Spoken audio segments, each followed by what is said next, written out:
Sábado Verde, radio y podcast, en la radio pública de la ciudad de Buenos Aires.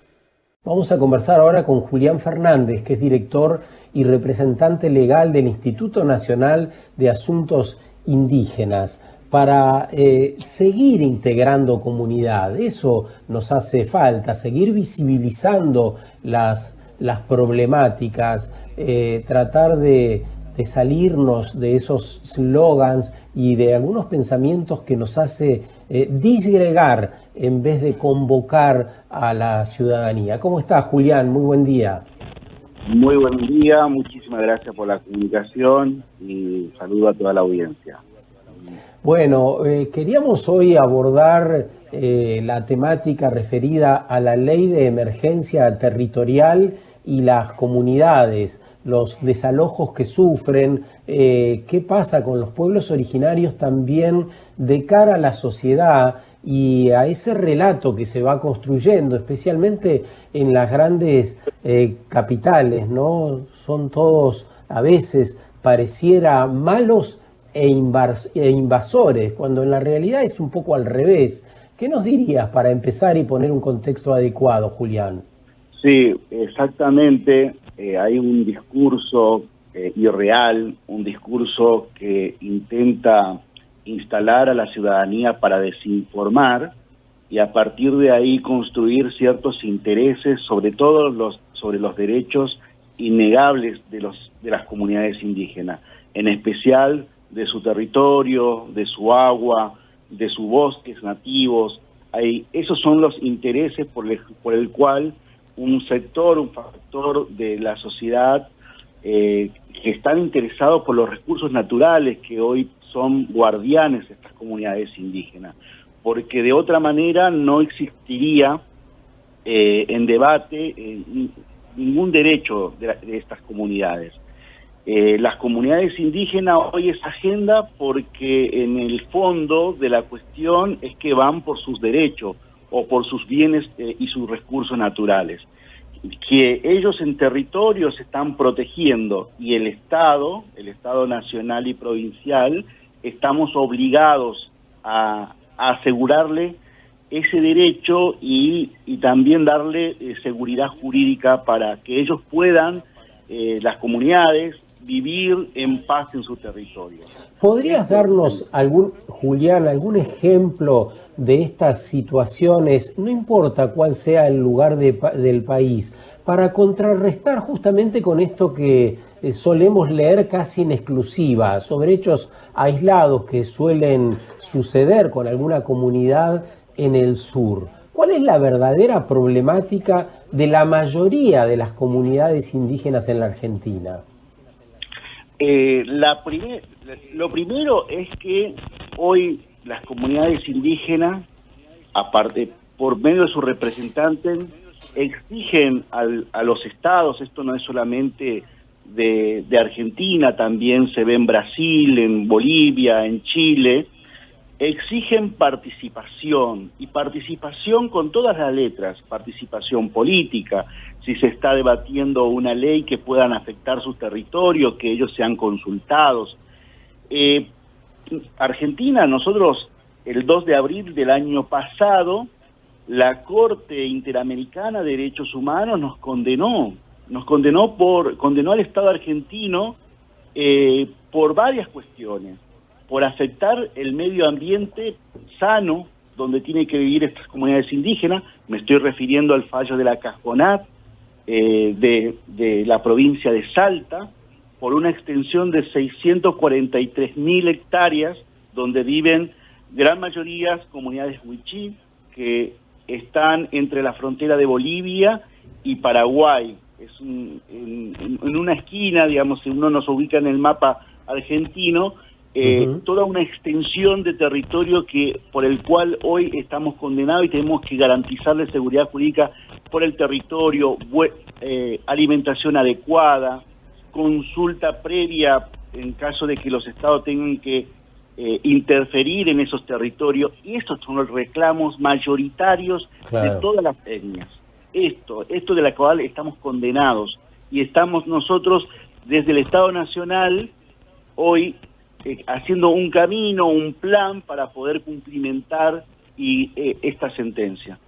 Bueno, y en el medio hay un sector de la sociedad, vuelvo a repetir, que están interesados por la madera, están interesados por los recursos naturales que son el agua, la explotación minera. Entonces ven a las comunidades indígenas como guardianes de estos bienes, entonces salen a atacar, entonces nos invaden el interés económico que le generan estas cuestiones. Entonces ven como un enemigo a las comunidades indígenas, cuando es al revés. Las comunidades indígenas hace tiempo, antes que la República Argentina existiese en su constitución el artículo 75, inciso 17, que es recién reconocido en 1994, ellos resistían en territorio para poder resguardar estos derechos ancestrales, que en muchos casos y en muchas veces son territorios sagrados para ellos, para su cultura. Estás escuchando al doctor Julián Fernández, es director y representante legal del Instituto Nacional de Asuntos Indígenas. ¿Qué tal, Julián? Cruz Ruax te saluda, buen día. Buen día, ¿cómo estás? Bien, un poco preguntarte porque, bueno, se estuvo dando a conocer la ley de emergencia territorial, que el Senado aprobó la prórroga de la ley, que suspende los desalojos de las comunidades. Y un poco la pregunta es, ¿esto que terminamos leyendo en todos los diarios, se respeta en territorio? Primero, para poder encuadrarnos, ¿qué es la ley 2660? Es una ley recortita de 3 artículos. En lo que ordena es delimitar cuál es la ocupación actual, tradicional y pública que hoy están teniendo las comunidades indígenas. ¿Esto qué significa? Que el Estado argentino, no conoce dónde viven las comunidades indígenas, es decir, no conoce cuánta extensión de tierra ocupan y si esa tierra a nombre de quién están. Recordemos que los territorios indígenas fueron conquistados por el ejército en el sur, en la Patagonia, conquistados por el ejército en Chaco, en Formosa, con la conquista verde.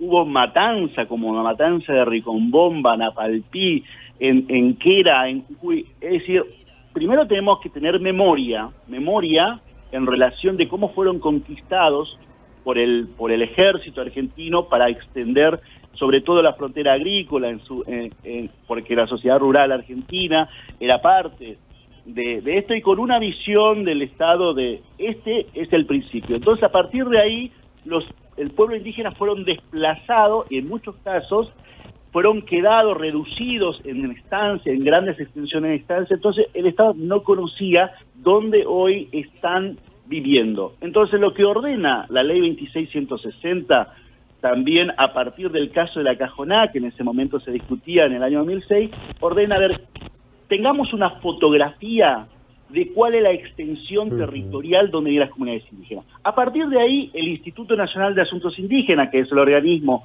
competente en materia indígena a nivel nacional, empieza a identificar a las comunidades indígenas. Hoy tenemos identificado 1.760 comunidades indígenas. De las 1.700 comunidades indígenas, hoy casi la mitad están relevadas. Un número de 263 están en proceso, con una distinta niveles de avance su relevamiento, y el resto falta aún relevar, es decir, el Estado aún no llegó a esa comunidad. Y en el mientras tanto de que se está haciendo este trabajo, no se puede desalojar a ninguna comunidad indígena. Eso es lo que dice la ley. Esto, en menor medida, los tribunales provinciales, que sirven como, en muchos casos, no digo que en todo, en muchos casos, sirven como escribanías de los grandes factores de poder y hacen caso omiso al artículo 2 de la ley 2660. Entonces, ¿por qué? Porque se declara en emergencia el territorio indígena. Es decir, en el mientras tanto, vamos a congelar esta situación, estudiemos. ¿Y qué es lo que se estudia? ¿Qué es lo que se releva? No solamente se hace la delimitación georreferenciada, sino también se levantan datos de estudios antropológicos, estudio social, un estudio legal catastral y también una interacción con la comunidad indígena, es decir, sentarse a ver cuáles son sus necesidades, cuáles son, digamos, no es un censo, no es solamente ir y hacer una mensura, no es eso, sino que el relevamiento es integral, con un equipo interdisciplinario, y para que el Estado tenga conocimiento cierto de las comunidades indígenas, que a partir de ahí podamos hacer políticas públicas serias en el futuro. Está muy claro, agradecemos la explicación, porque es un poco la base para comenzar en este camino de respeto mutuo a todas las comunidades que habitan en la Argentina. Por otro lado, eso haría muy bien a la necesidad de clarificar justamente la situación de cada uno de esos habitantes en todo el país. Así que muy agradecidos por tu explicación y el trabajo que hacen, Julián, desde el Instituto Nacional de Asuntos Indígenas. Un gran abrazo. Muchísimas gracias a ustedes y estamos esperanzados de que también en el Congreso, en diputados, post elecciones se pueda sancionar la prórroga de la ley 2660, que ya tiene media sanción del Senado de la Nación. Muchísimas gracias a ustedes. Adiós, buenos días. Sábado Verde, radio y podcast, en la radio pública de la Ciudad de Buenos Aires.